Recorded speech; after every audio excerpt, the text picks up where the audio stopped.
Imagine waking up every day with that gnawing uncertainty of cancer. For patients with lymphoma, especially those at high risk of it coming back, well, that's just a stark reality.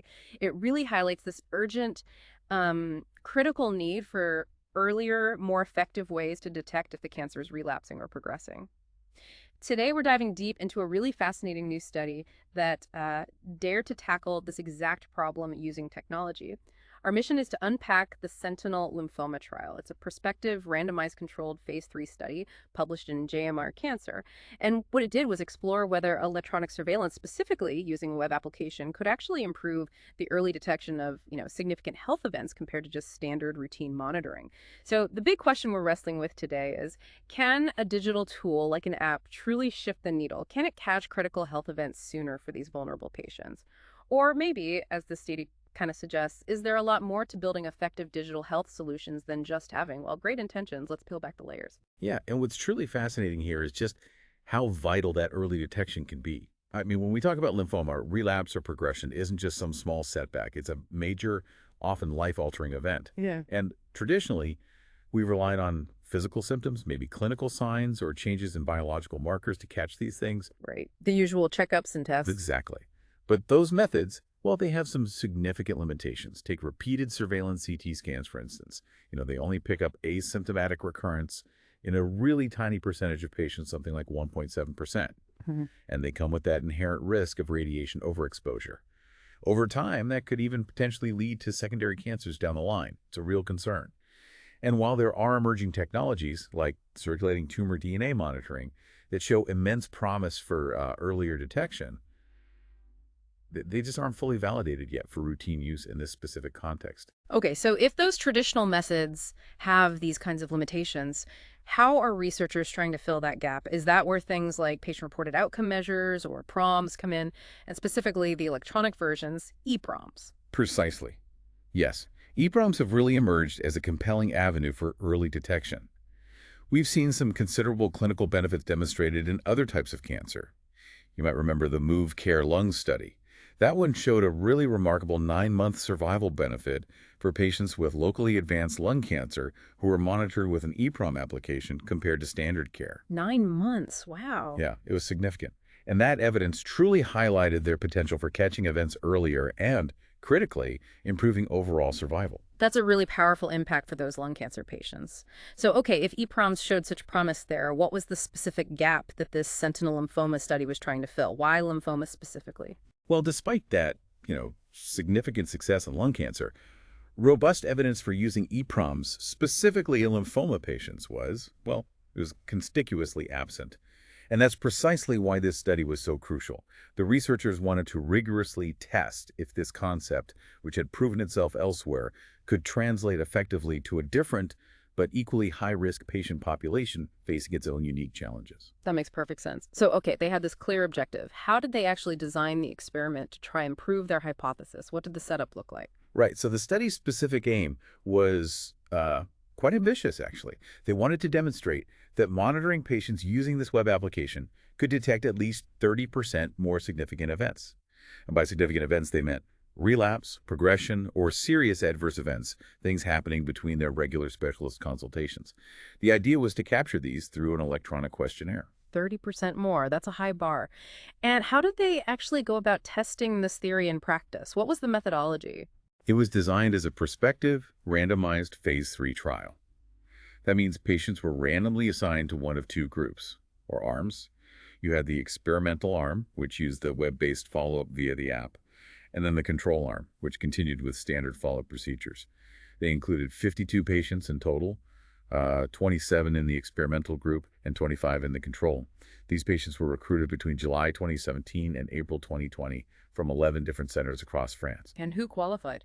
To be eligible, patients needed to be 18 or older, diagnosed with lymphoma that put them at a high risk of relapse, and crucially for this study, they had to have an internet connection. Their follow-up period lasted for 24 months after they completed their first-line treatment or after a relapse if that had occurred. Got it. And the centerpiece of this experimental arm was obviously that web application, the MoveCare PRO system. Can you tell us a bit more about how it actually functioned for the patients? What were they interacting with day to day or week to week? Sure. So the MoveCare PRO system, it's classified as a Class 1 medical device. That's an important detail because it generally means it's considered lower risk, and its regulatory pathway is maybe less stringent than, say, a new drug or an implantable device. And as we mentioned, it was adapted from that successful lung cancer application. So patients in this experimental arm, they received a questionnaire via email every 2 weeks, had 16 questions about symptoms. Importantly, they also had the ability to proactively report any events or concerns that occurred between those scheduled questionnaires. They didn't have to wait. Okay, so what kind of things were they asked? 16 symptoms sounds like quite a few. Yeah, it covered a pretty broad range. Things like, are you tired? Yeah, have you lost your appetite? Do you have a fever? Or even, have you detected a lump under the skin or a lymph node? Common signs that something might be changing. And the application had a predefined algorithm built right in. So for instance, if a patient reported losing more than 2 kilograms over a month, or if they rated a symptom like fatigue as severe, which usually means a score of 3 on a 0 to 4 scale, indicating a significant impact on their life, an alert would automatically be sent to their medical team. The system also flagged other specific criteria, like having a fever or night sweats on 2 consecutive questionnaires, or if abnormal lab results like LDH or hemoglobin levels were entered. So the idea was really to empower patients, right? To make them an active part of their own monitoring, reporting potential issues proactively. That sounds like a pretty stark contrast to the control arm. They were just doing the standard routine checkups and those scheduled CT scans every 6 months. That's precisely the distinction, yes. In the control arm, those scans were a fixed, regular part of their monitoring schedule. For the experimental arm, the hope, the hypothesis really, was that the app would allow scans to be performed only when medically necessary, based on symptoms or alerts, potentially reducing a patient's overall exposure to imaging and the associated risks. Okay, this is where it gets really interesting and frankly a bit surprising for me when I read it. With all that promising design and the clear potential we've discussed, what did they actually discover? Did the web app deliver on its primary objective of detecting more significant events? Well, the results. They paint a complex picture. It's one that offers some really critical insights, I think. Overall, across both groups, 119 events were reported during the study period. Now, the experimental arm did report significantly more events in total. They had 83 events, which is a median of about 3.5 per patient, as compared to the control arm's 36 events, a median of 1.8 per patient. And that difference was statistically significant. The p-value was 0.004, meaning it was highly unlikely to be just random chance. So, on the surface, it looked like more events were being flagged in the app group. Okay, more flags went up. Right. However, and this is the crucial turning point, the real kicker, when they looked specifically at the primary objective, remember, detecting at least 30% more significant clinical events, the statistical analysis performed after the 40th patient showed no superiority of the experimental arm over the control arm in meeting that goal. No superiority, even with more reported events. Correct. Consequently, the study was actually stopped early after only 52 patients have been enrolled. This is a huge aha moment for us, I think, because it means that despite more things being reported via the app or during follow-up for that group, the web app didn't achieve its ambitious primary goal of finding more clinically significant events, like relapse or serious adverse effects, earlier or more often than standard care. It really forces us to ask, what's the real measure of success here? Is it just counting events, or is it about finding the right events at the right time? Wow, okay, that's genuinely surprising, especially given those higher raw numbers of reported events in the experimental group. It makes you rethink what success even means for digital health tools. Is it just about collecting more data points, or is it about truly impacting clinical outcomes? But hang on, what about the actual relapse rates? That's the thing everyone really cares about with lymphoma. Was there any difference there between the app group and the standard care group? This is where it gets even more intriguing and maybe a bit counterintuitive. Out of the 19 patients who unfortunately relapsed during the follow-up period, only 6 of them were in the experimental arm, the app group. Only 6 out of 19. Yes, compared to a striking 13 relapses in the control arm. Now, that difference was statistically significant, with a p-value of less than 0.001. That indicates a very low probability of this difference happening purely by chance. So this finding, fewer relapses in the app group, definitely warrants deeper attention, even though it wasn't the study's primary endpoint. It's a really interesting secondary finding. Fewer relapses. That is interesting. And what about the imaging? You mentioned earlier the hope was that the experimental arm would need fewer scans. Did that actually happen? Was that borne out in the results? Absolutely, yes it was. Yeah. There was a significant reduction in the number of scans performed for the experimental arm. They only had 22 scans in total. Compare that to the control arm, which had 72 scans, and that includes both the regularly scheduled ones and any extra unscheduled scans they needed. 72 versus 22? That's a big difference. It is. And this difference was also highly statistically significant, with a p-value less than 0.001. So the app did seem to achieve that goal of reducing the imaging burden for patients. Now, just to round out the other outcomes in terms of quality of life or scores on depression scales, there wasn't any significant difference found between the two groups.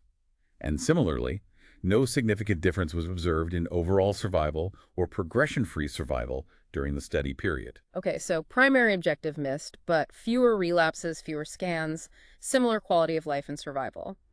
But despite the main goal not being met, I remember the source mentioned something really positive about how the patients felt about the app. Was that true, given the other results?